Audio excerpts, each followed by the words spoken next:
Hey everybody, thanks for tuning into Motorsport Factory once again. And for those of you tuning in for the first time, welcome to my channel. Today we have a 2003 Oldsmobile Alero, and it's a 2.2 liter, and we're going to be changing the alternator. We are at the customer's house, and I was looking to see if there's anybody that made a video for this, but apparently not. So I guess I'll just make a video for myself and for you guys. So, alright, so first thing we're going to do is we're going to disconnect the battery, right? 8mm bolt comes off, and then we're going to take the intake piping off. So obviously use either a flathead screwdriver on the two ends, obviously, on one end there and then one end there, and then make sure that where'd that sensor go? Right here, there's a sensor that comes off, that comes onto here, so just lift up on the tab and just move it out of the way. Then what you're going to do is you're going to disconnect this little line right here, and then there's the, where did I put it? Right here. This little piece here, it goes in here, right? Now the way to come it off, it comes off, if you see that little notch, right? See that? Take a flathead screwdriver, or just if you can lift it up so it'll pop open like that, just like some of those weather panel tabs that you see. This lifts up and then it just pops right out, and then just move it to the side, and then hopefully you can see. I'm going to try to put some light on down here where the so there's an 8mm that holds the rest of this thing on. So you're going to unbolt that, and it should come right out. If not, then try to loosen it up some more and then look around to see what else could be attached to this. But also remember that disconnect this hose, and use the pliers to remove this out of the way. So then what I'm going to do is I'm going to probably stop recording for a second and try to get this out of the way. And once we do, then we'll move on to the next step.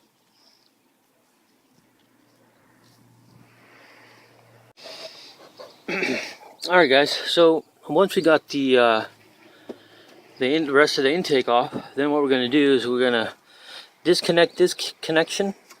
We're going to disconnect this, and when you want to be careful for this one, you're going to have to push down on there's a gray tab in the middle, and then you're going to have to slide it out, slide this piece out. But be prepared for it to break, as this one did, and then you push down on this and then slide it out. And the other thing I did was I took two 10mm bolts, one right here and then one right there. I took them out so you can get a little more slack, and then I'm going to probably pry this out of the way, get it out of the connection here, and then I'm probably going to do the same thing with this, move the cable completely out of the way so I have more space to work with. And then what we're going to do is we're going to take this 10mm bolt off, which is connected to the dipstick, and we're going to just also pivot that out of the way. And then once we get that out of the way, so we'll have a little bit more space to work with, and then I'll show you guys the next step. Alright, so what I also did was I took this 10mm bolt that was connected to here that held this in place so I can get a little bit more space to work with. So I disconnected these, like I said, and then disconnect this one, which goes here. And then, that way you can have more slack. And then you take that 10mm bolt off that was here, that moves the dipstick out of the way. So yeah, have a little bit more space. And I also kind of took out this little cable off of the little connector that's down right here. I don't know if you can see me, but it's down right here. The sun being in the way, it's kind of preventing us from seeing it. So hopefully you can see just right here, this thing here. So you can move this out of the way, so this way it can give the dipstick more room to kind of wiggle around in. So you have more wiggle room, makes things a lot easier.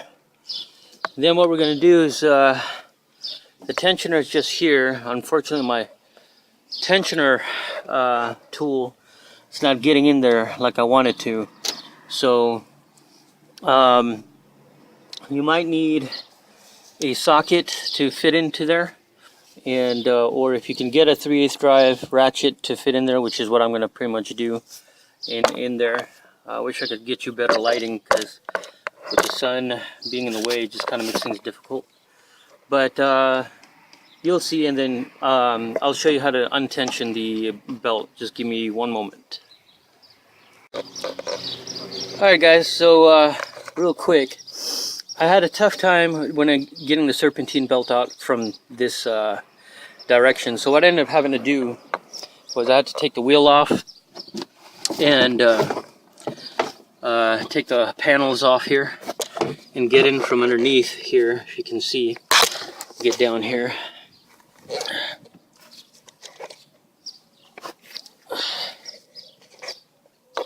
So I have to get in from underneath here to access the tensioner.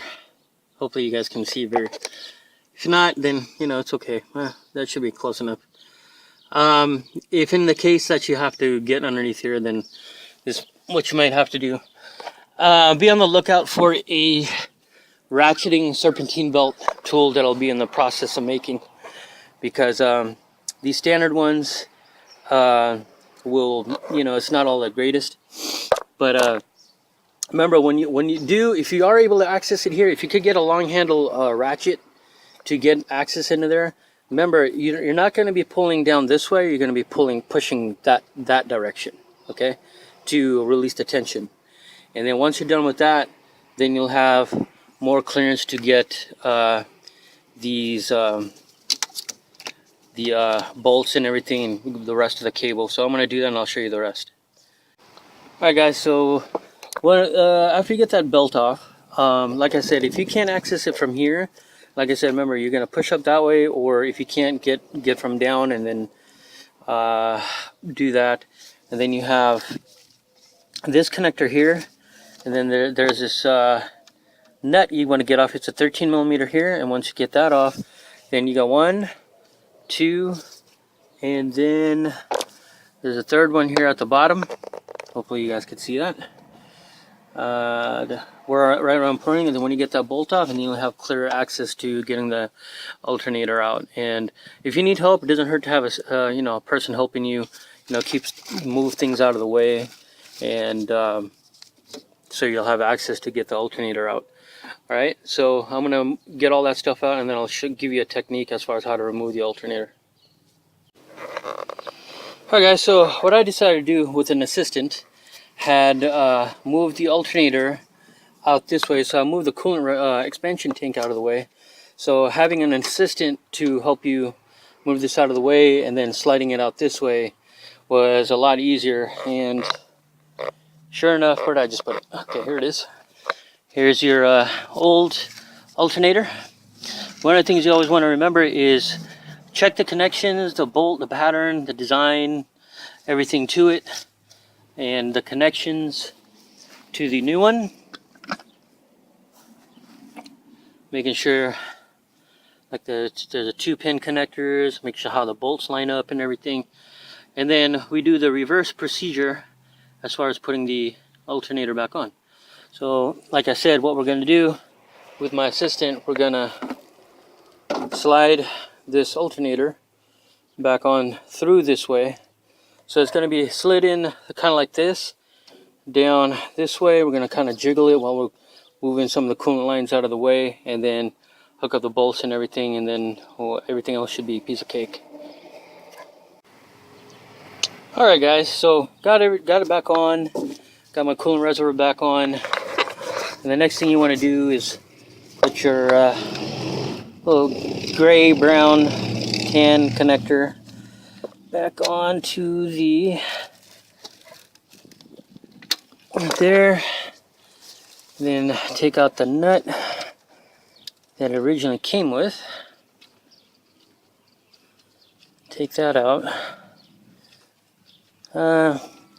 You can keep the nut, use old nut, or however you want to go about doing it. And on this one also comes with the lock washer that you might want to, trying to get my hands in there. Should have taken it out before I put this on, didn't I, huh? Who's the doofus now? That'd be me. So once you get the washer out, then reattach the cable that is supposed to go on here, and then reattach all the other connections, reattach the dipstick bolt, and then line up your serpentine belt, and you should be good to go, and reattach all the bolts that go on to here and everything. So alright, so let me get everything else buttoned up and I'll be right back. Alright guys, so got everything buttoned back up here, and got the 13mm bolts on the alternator, got my alternator belt lined back up. It's good to have an assistant, especially for this job. It's good to have an assistant.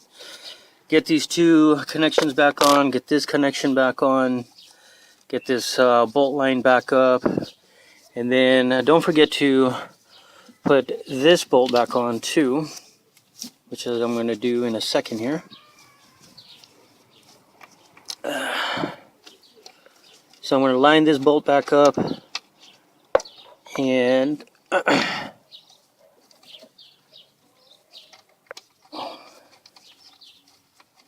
okay, so once you get that back on, double check all your connections, make sure everything is good and nothing's loose.